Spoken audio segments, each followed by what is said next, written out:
So Jerry and his family have been a fixture here in our church family for decades. How far back does that go now? 1980. 1980. I was a sophomore in high school. Appreciate that. Yeah. I can make it worse. Yeah. Don't. But Jerry is one of these guys that just sort of quietly serves our church family behind the scenes. He's been a deacon here for years and years.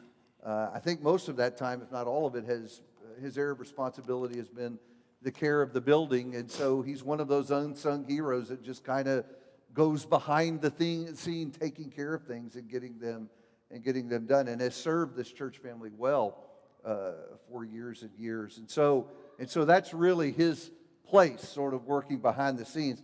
To be up here on the stage in front of all you is, well, can we just say it's outside your comfort zone? Yeah, there's nothing wrong, and I'm up here, so. So let's just begin by saying to you a little bit about why Jerry's up here, because some of you know, I think, and some of you don't.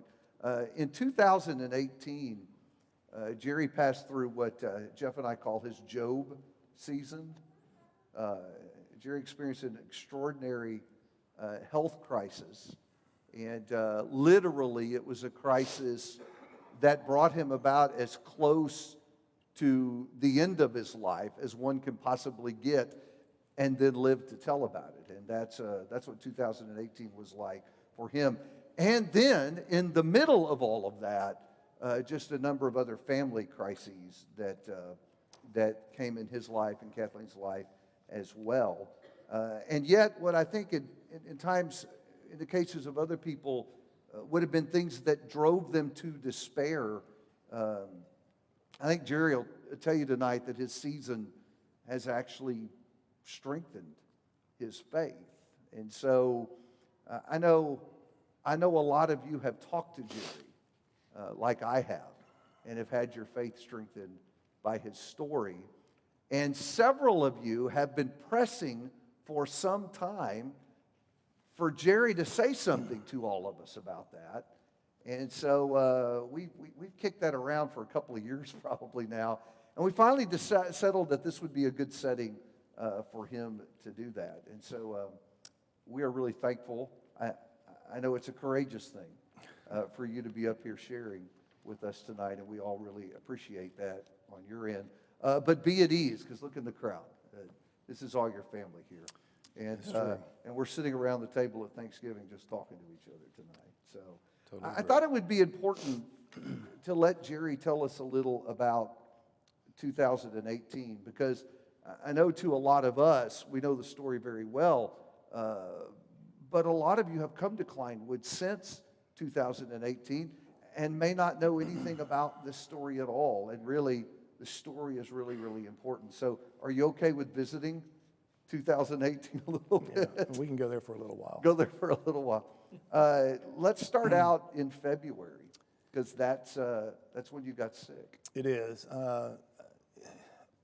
So if you look at things, that year started out very normal as far as our family goes, and had a new granddaughter, had a brand new job, and everything was going really well. In fact, Kathleen and I had sat down literally a couple of weeks before I got sick, and we're talking about how God had blessed us, and we were just richly blessed. I'd gone to the doctor the end of January, and ironically, he pronounced me very fit and ready to go for another year. Even all the tests indicated that, too. It was nothing out of the ordinary. Even further than that, we played in a softball tournament with my boys the 1st of February, and you know, we played 7 games, and there was just no indication there was anything going on. Less than a month later, I'm in ICU, kind of wondering what hit me and where we're going with this. And it literally became like the movie Groundhog Day.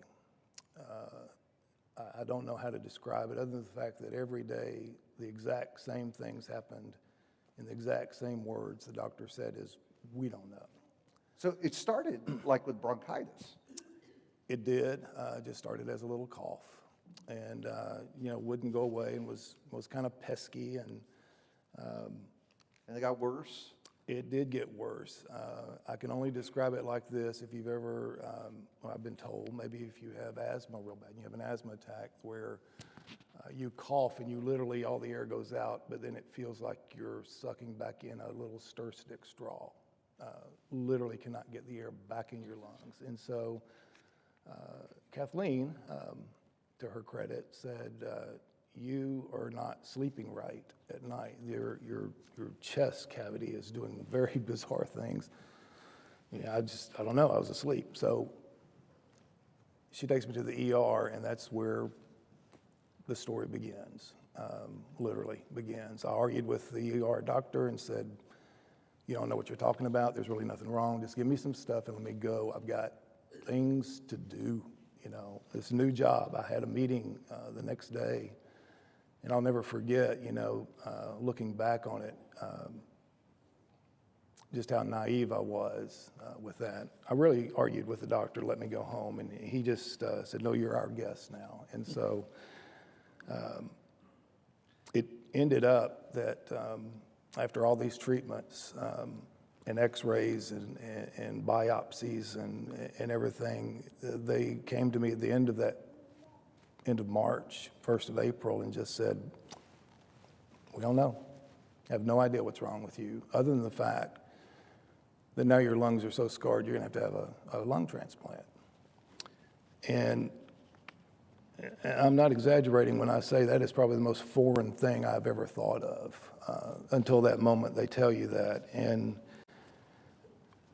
with full disclosure, I think I still have a little bit of hard time where I'm at with that, and that I'm literally breathing with somebody else's lungs. They moved me to the medical center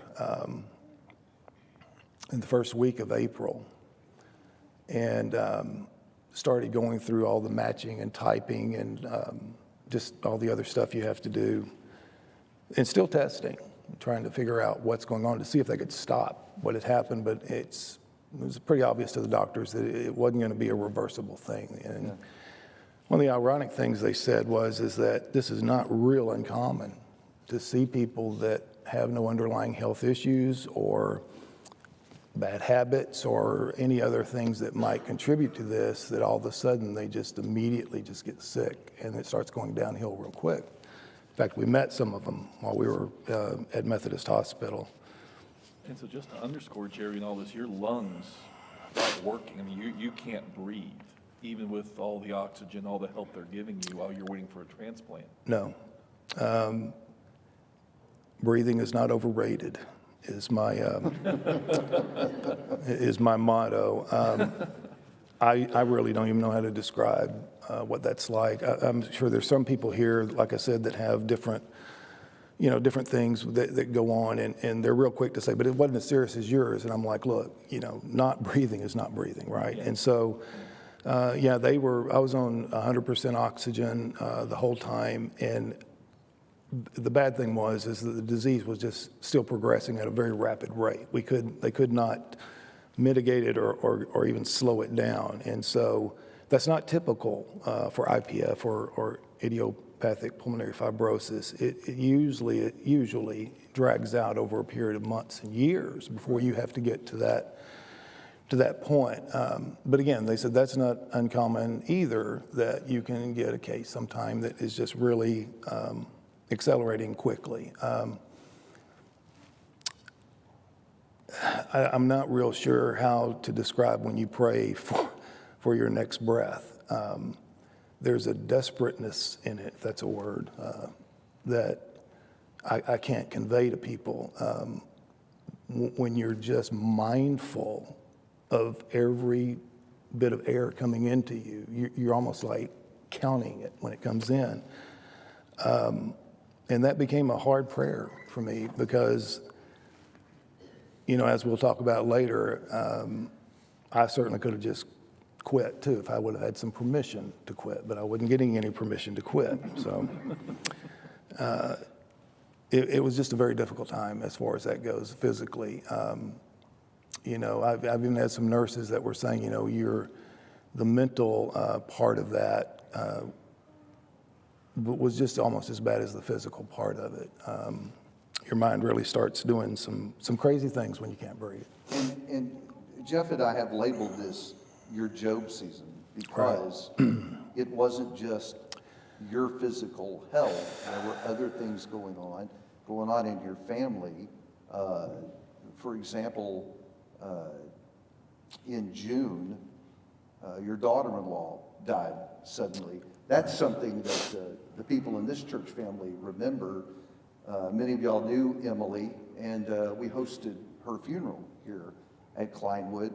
And literally, this kind of, the bizarre thing about this story, your transplant came virtually at the same time of her death and funeral. It did. The night, or that Sunday of her memorial service here, Kathleen came back to the hospital, and they had a bed that she was laying next to me, and doctors had told her really not to leave. And it was about an hour later, we went through the first live stream I ever saw from Kleinwood was that service. And some brethren were very good to bring a laptop up there and let me see it. And so literally that night around 10:30, I got a call that I thought was going to be another robocall that had been on my phone. And this nice lady says, Mr. Strode, we're flying in lungs for you, and we're coming to get you. So it was a very emotional roller coaster is an understatement to go through that. With my illness the way it was, whenever Kathleen told me about Emily, which there was some debate about doing that too, that there was going to be a reaction of, that's it, that's enough stuff for 2018. She said I had a very muted reaction to it, which I thought was very strange.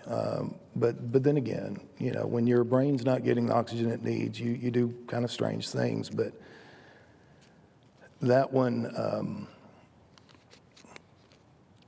Emily's death still has a profound impact on me and my family. So you were able to get the transplant literally as time was running out for you, and Right. and the lungs were provided, and lengthy recovery after that. Say a word or two about your current status. Where are you right now? So the average lifespan of a double lung transplant patient is 5 years, and I'm at 4.5. Whatever God decides to let me go, then I'll just roll with that for right now. I try to get up every morning and watch the sun come up. It just means a little bit more to me now. So we're just going to use each day as we can, for God's glory about that. So it's been an ordeal, 2018, and the journey since that point in time. And so I wanted everybody to know the story so that as we move on and talk a little bit about what you've learned, you'll understand both in terms of what he has been through and what Jerry is facing, the perspective he brings to the conversation tonight. So I'm really curious about your view of God through all of this, because I think, Jeff, it's common for people when they have their Job season to be angry with God, Right. and to give up on God, and why did God let this happen to me? And so I'm just curious, did you have those feelings, and how you processed your view of God? I think you made the comment to me, as someone who's been doing this church thing my whole life for so long, and yet this happens to me. How did you process that? Yeah, this year is, I've been a Christian for 50 years. And one of the things that I will certainly tell people his legacy really means nothing. You know, my parents were Christians, my grandparents, my great-grandparents. And so, you know, as far as being in the church, there's really no excuse for really not knowing anything about being a Christian. I mean, that's just the reality of what I grew up in. This is the second half of that story of 2018 that it unraveled a lot of things that were very troublesome to me. I was a deacon, as you mentioned. You know, I tried to help serve people. I tried to do a lot of different things. But, you know, my view of God is that we came and we worshiped him, and, you know, we tried to do service. But, you know, going through what I went through exposed something that was missing really, really bad. I hate to use the word checking boxes. I mean, you said that this morning, and I hate to use it twice, but It's all right. it's something I think that people do without recognizing it. And the way God helped us in our situation was, it put me in a place where I really recognized who I was and how small I was. And I don't know if that makes sense, but when you see the awesomeness of what God is doing for you and what he did, and just open your eyes, you can see it every day. When the sister here said that she was almost scared to go before God because he's so big, I understood exactly what she meant. It's something that when you're totally incapacitated to do things, that you look at God and that's all you have. And really that's all we have now. We put fillers in there, you know, but really it's all you have. I remember laying there week 3 and literally saying to myself, uh-oh, you know, this doesn't feel right. I could feel my body betraying me and going down. So praying to God was my daily ritual.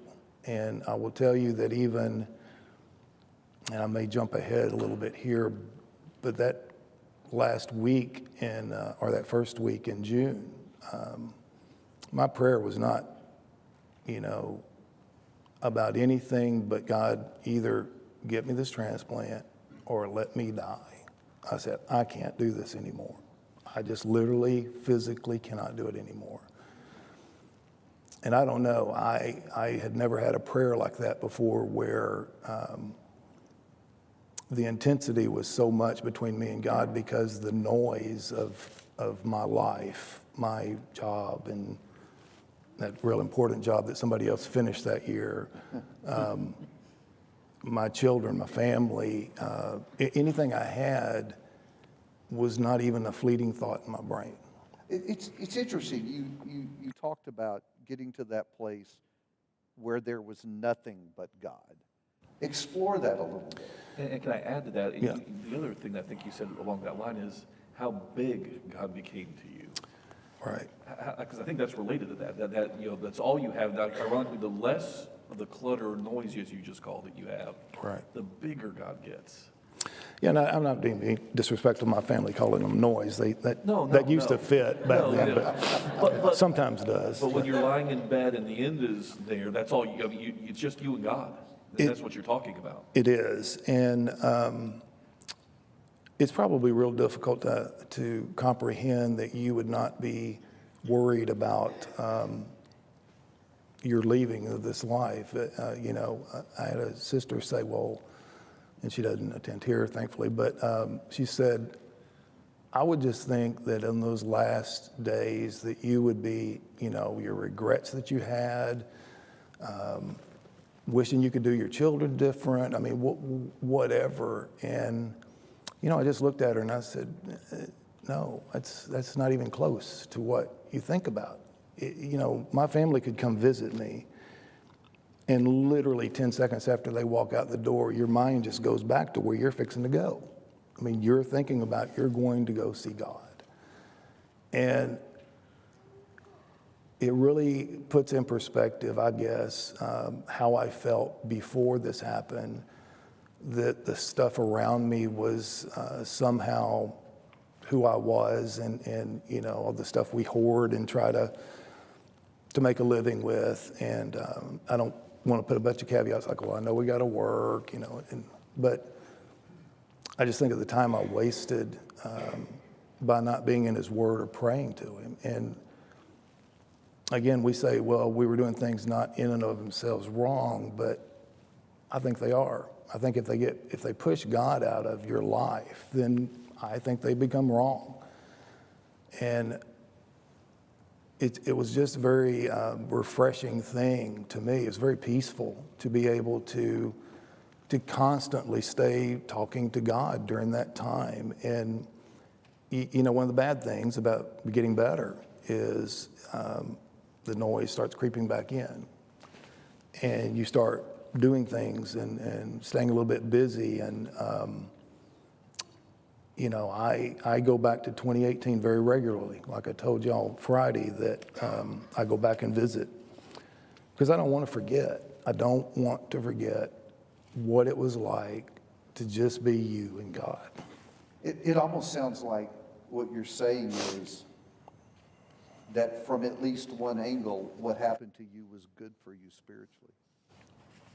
I will make a statement that I've talked to 4 people, and probably 3 of them here tonight will remember this, but they said, listen, you know, would you do this again, going through this transplant with all the stuff you know is going to happen? You know, it's messed up your heart, you have a heart attack, now you have heart failure, you have kidney failure, you got cancer.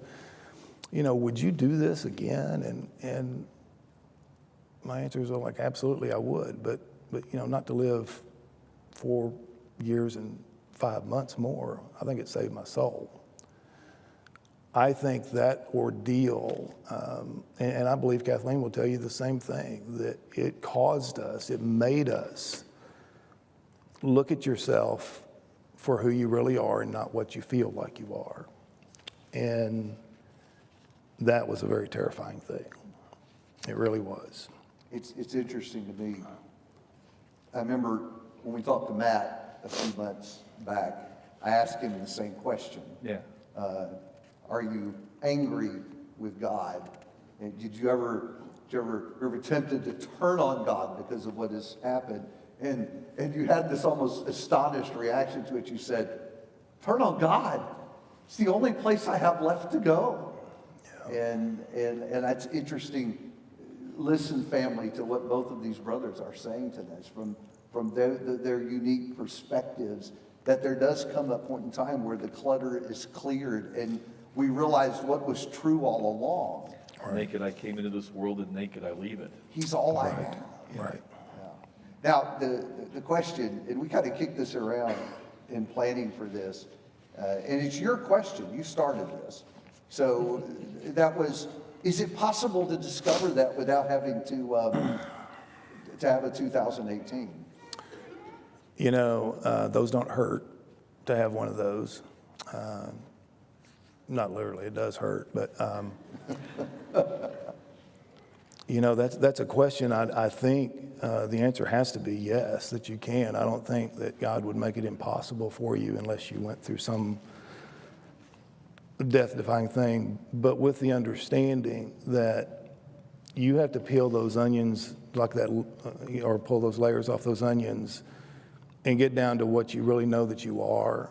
Like I said earlier, that not what you feel. We do things, I did things that made me feel better and compensated for really a lack of a relationship with God. You know, reading every day or praying every day. I almost feel like I substituted doing that stuff to make myself not feel guilty. And I think Satan's very subtle with that. I think he can do that, and I think he's real happy as long as he just takes your eye off of God for a little bit. He doesn't care about all the other stuff that you do. And another aspect of that is when all of that stuff is taken away from you, and your hospital bed is your entire life, and you can't go serve, or you can't go be a deacon, or you can't even attend services, you're left holding something. And if the relationship with God's not there, then you are doing things to be a Christian instead of being a Christian and just doing things. It's interesting you say that, because I think some people would define their Christianity as what they do. The doing. I go to church on Sunday, right? Yeah. And it's interesting, you talk about the things that you do, and I'm assuming part of that, like, is your work as a deacon. Sure. I'm doing these things. Right. And yet now you talk about, but there is this different thing. There is this relationship you have with him. And I'm curious as to what that is to you. So that's going down to the very essence of who you are and taking it all away. Because I truly believe that all of us sitting in here tonight, and even people watching, you know if you are right with God. I mean, I've heard people say, I hope I am. Well, that's a yes or no question, not a hope question, right? So you know that there may be something in your life, or that your relationship with your spouse isn't right, or your kids, or to your parents or something, and you can cover it up with all this other stuff that you do, but you have to be honest with yourself and go back there, and you have to talk to God about it, because God will show you.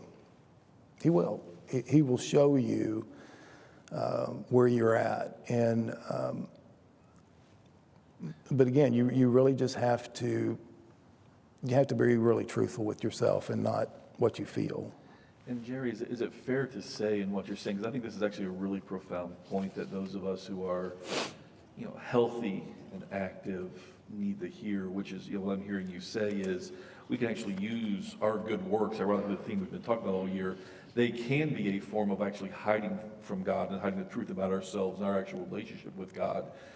Is it fair to say that part of, even what you've been through, what you learned, because you've always been, again, a very devoted deacon, servant, when we can do for God and do for others, we don't have that sense of dependence upon God, ironically, because we're working with God. We're part of the team. And at the end of the day, what faith really comes down to is at some point you just have to be dependent upon God totally and completely. And so the irony is even our good works sometimes can cause us to lose that sense of utter dependence upon him. Yeah, and that's kind of the sad thing that I believe that I could say I had even like in January is I don't know, well, I do know, looking back on it, that there wasn't an utter dependence. There was the things that I did, and I believe that I tried to have a good heart. I was very good at the thou shalt nots, which most of us are. And but there's something about when you talk to God for several days, weeks, and months that your utter dependency on him teaches you things about yourself that you really didn't know. And part of it is how we fool ourselves. And I hate to say it, that happened to me. I don't think I was really doing anything wrong as much as it was I wasn't doing the things I should be doing. And like I said about reading and all that, I was trying to be a good person. Ironically, I even made this comment to Kathleen several weeks in. I looked at her, and I still to this day don't know why I said it, but I said, I thought I was a good person. And she looked at me and she says, well, you are a good person. And I just started thinking, why did I say that to her? And it wasn't like I thought God was punishing me, but lessons were being learned very quickly, let's just put it that way, of your place in life. When you can't do anything without a nurse or nurses doing it for you, there's a harsh reality that you're not in charge anymore. And I told that to a nurse one time when she came in. I said, yeah, I feel like I'm not in charge anymore. And she just looked at me with these eyes. She goes, "You were never in charge in the first place." And she walked out. We ended up having some very good spiritual It conversations. sounds like she knows what she's talking about. She did. And our lives make it sometimes very difficult for us to totally depend on God. We're pretty self-sufficient creatures, I believe. And lessons will come to you about that. And they'll teach you a different way to look at it, I guess. You've talked a lot about prayer, and I'd like you just to unpack that a little bit for us, because I'm getting the sense that before, during, and after prayer changed a whole lot for you. Yeah, it did. Beginning in 2018. It did. I can tell you that before, my prayer life was, I'm going to use the words describing myself, it was unremarkable. They were usually theme driven, you know. It was, okay, we're going to pray before, you know, we eat, or we're going to pray in the morning when we get up, or, you know, a special occasion, or whatever, you know, or participate in services here. And I think the words were being said that needed to be said. But I will tell you that beginning of that journey, my prayer was more of an irritation than anything to God. I was irritated that I had this brand new job and I had things to do, and I was being held hostage. Week 2, I literally said, "No, really, God, I'm serious.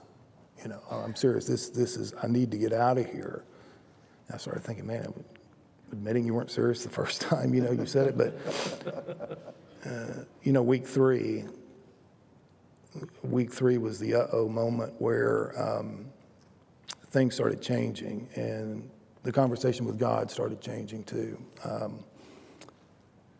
It's different when you're talking about praying for different things and then you're praying for your survival. That is a desperate prayer that comes quite easily when you're in that position. And really, as the after effect of the prayers, I found a really hard time saying, "Please give me," or whatever anymore. There's more thanksgiving, I hope, in my prayers, and more praise to Him, and more His will be done and His glory be shown in things, because I don't think there's anything wrong with please praying for your health or your family or things like that. But again, when it comes down to it, it's going to be you and Him. And nobody's going to hold your hand when you go through it. So you need to develop that. I would hope at a young age that you have that prayer life where you have a real deep conversation with God and just let it go, because there is no formality when you're praying for breath. I will tell you, there's not a good starting, middle, and end to that. It is just one plea. And it's the most intense plea I think I've ever had. And that's what I want to keep in my heart, is how that taught me a lesson about that relationship with God and where it's supposed to be versus where I thought it should be. And Jerry, when it comes to your prayer life, when the three of us were talking about, just talking all this out the other day, you said something. I hope if I'm misremembering, you can tell me, no, Jeff, that's your crazy brain. But you said something that at least stuck in my head, if I remember correctly. You said that you never really got to the point where you were bargaining with God. Right. In other words, a lot of the people, I think, maybe even some of us in here, and I certainly, David, you may too, in the work that we do. I mean, I've known people who've admitted to me after they went through a crisis that they bargained with God. God gets me through this, then I will, fill in the blank. I'll pay God back. But it struck me, it came out organically as we were talking, where you said, I never, Right. Because I think for most of us, that's exactly where we'd wind up, or at least be tempted to wind up. But say more about how and why that did not factor, because you were on death's door. Right. And then again, Emily, just these waves of tragedy. Right. But you didn't bargain with God. No, I didn't, because when you bargain, that means that you can do something. Yeah. And I was I'll be very adamant today to tell you I couldn't do anything for God. And when you get to that point to where you understand that you have no leverage, bargains sound a little silly. They really do. I'm not going to tell you I didn't pray so that I could, bring him glory or something like that. But there was no, please get me out of here and I don't know, praise 10 times a day instead of 5. I mean, to me, it literally sounds like you have some sort of sway in this, and you just don't. You are helpless. I think it's interesting that by the end of 2018, arguably, in almost every way, you had less than you started with. Right. Yet you said you also asked for less by the time all that was over. Yeah, you just got to be very careful what you pray for. I know we joke about praying for patience, and then somebody comes into your life that you have to really practice it. But you're very limited in really what you can do. My prayer, I hope now, is more of a positive prayer, because I really don't pray praying for jobs or stuff that aren't going to ever happen again, or material things just don't really make Kathleen and I's list anymore. Yes, you've got to have stuff to live and all that, but I mean, they're just put in such a perspective of how they don't matter, because I remember laying in that hospital and just not having any fleeting thought of that. And I think that Kathleen will tell you that there was probably a time when it was really getting bad that she probably didn't have a lot of that stuff on her mind either. I can tell you I wasn't worried about my 401k when you're praying about, can I please take another breath? And so it literally leaves your mind. And I've had people tell me that they hope that when their time comes that they can, say another prayer before they go. And I don't know about that. I think maybe you need to say them now and not wait till that time. But some of us aren't going to have, months to think about it. And I just think our prayers need to be centered on God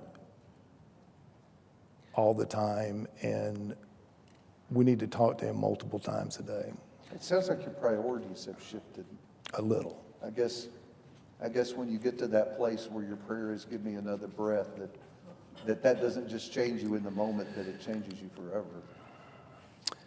It does, David. And again, the whole episode has really put in place where material things in this world, their value really are. When I talk about it, I express remorse about the time I wasted. I can't really spend that any different way. I wish I'd spent more Bible class time with my children. I wished I had, prayed more and studied more. I can't undo that or unring that bell, but I can going forward. And I just wish you could take everybody, young people that have young kids here, and pour this in their brain about the time. And I mean, you referenced that this morning about the investment that it takes to be a Christian. And we literally just run God out of our lives because we put ourselves in the middle, and God goes around it, and we fit him in whatever slot we can instead of him being in the middle. And hey, if we can play baseball, fine. If not, if that interferes with us being a Christian, we won't. Again, I'm not anti-sports. It's just that I got used up this morning too much. So, And Jerry, one of the other things that along with this, changed view of life, and you didn't put it quite this explicitly when we were talking the other day, but I think you were right up there, and I hope I'm not pushing you further than you want to go. But one of the things that I heard in some stuff when we were all talking, you obviously your change about what's important in life and how you use time and so forth. But your view of death itself, because you've been to the edge and back, at least what I thought I heard Something that when we were talking the other day. Can you say a little bit about that? Because you've been to the edge of the abyss and back. Next time this happens, I don't think there'll be any fear at all. I know that sounds very, I don't know, maybe morbid or even bizarre to some people, but dying is very, very easy.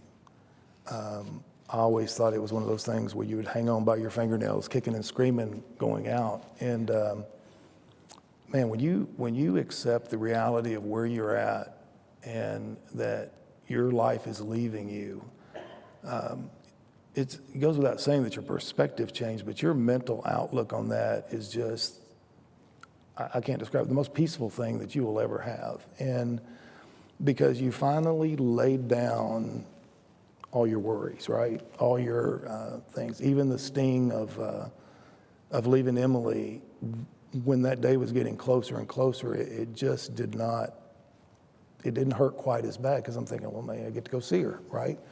And so when this comes on again, and it will, don't have a crystal ball, but I will tell you, I will probably go out the same way I almost did. Going to see God is something that makes this place so insignificant even more. All the English people out there are probably cringing, but it really puts in perspective this life and just how futile all the pain and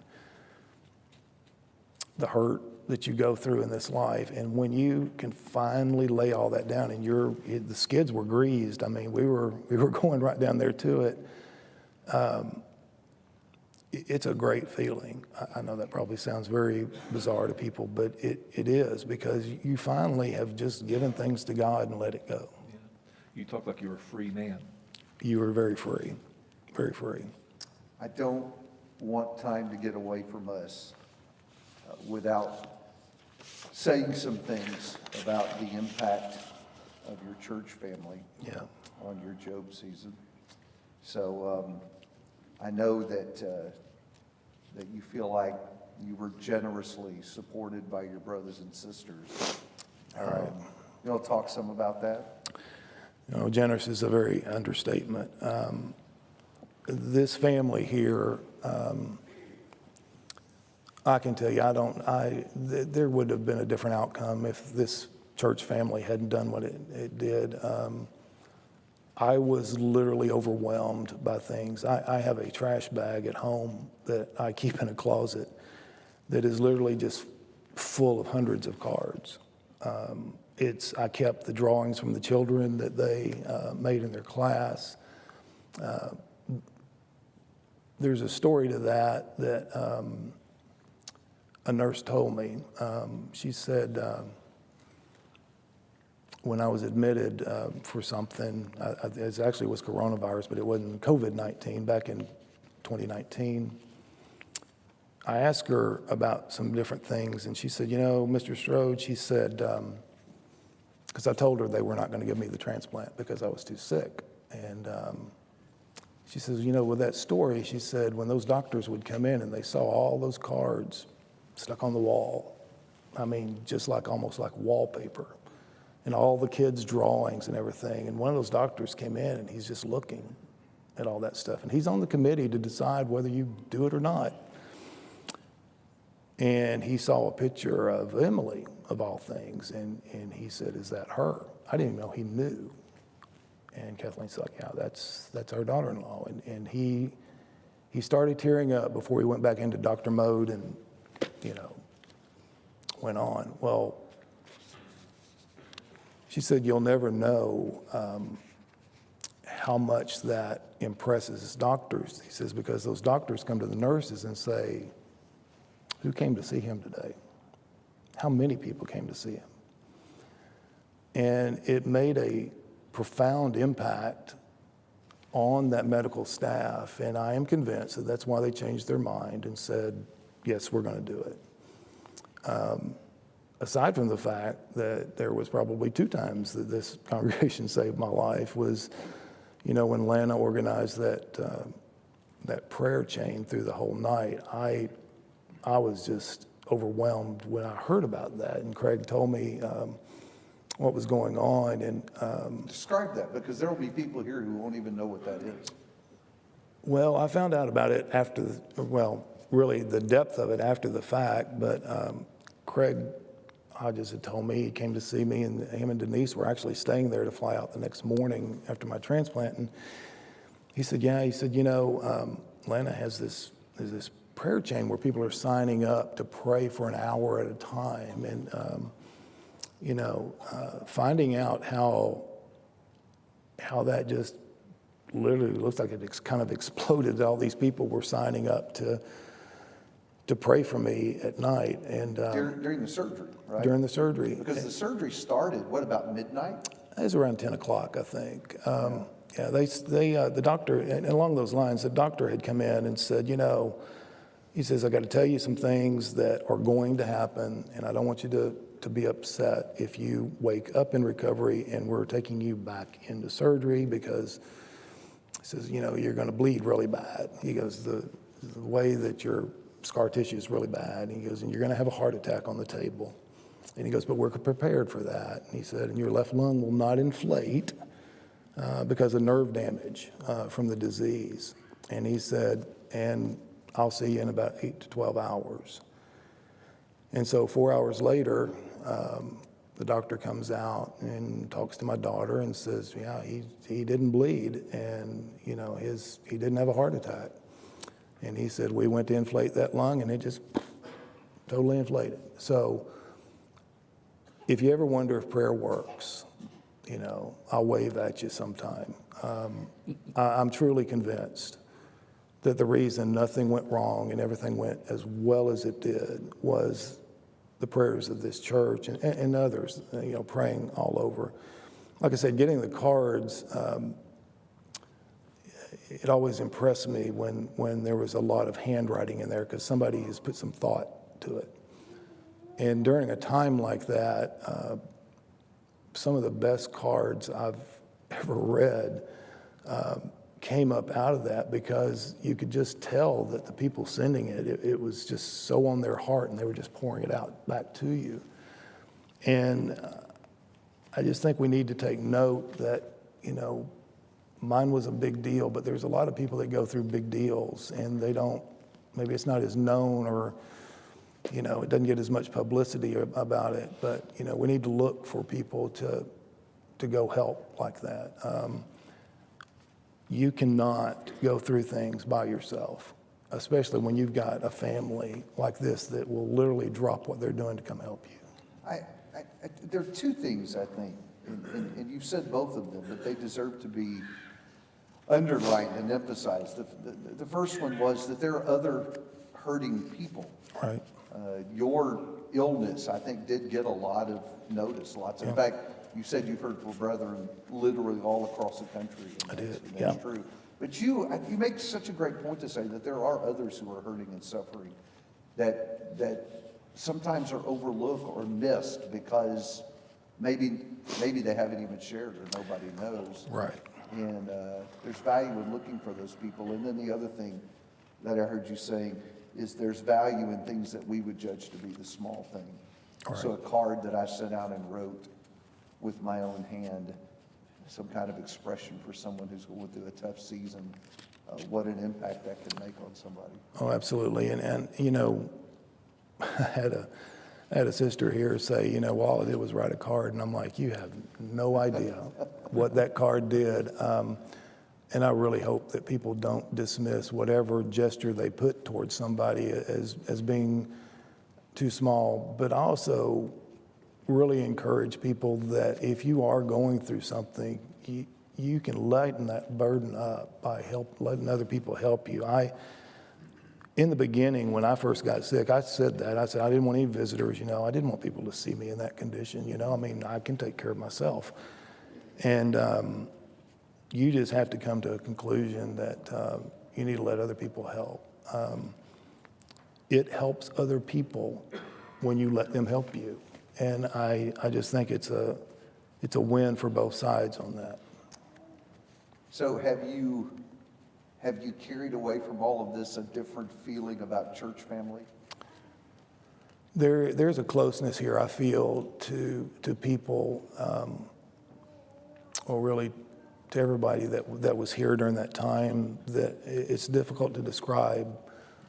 I felt close to people here before, but when they see you at your worst and you're still you're still their friend, even though you got nothing for them, that resonates with me. I could stand up here and list several men that came down there regularly. I mean, just like clockwork.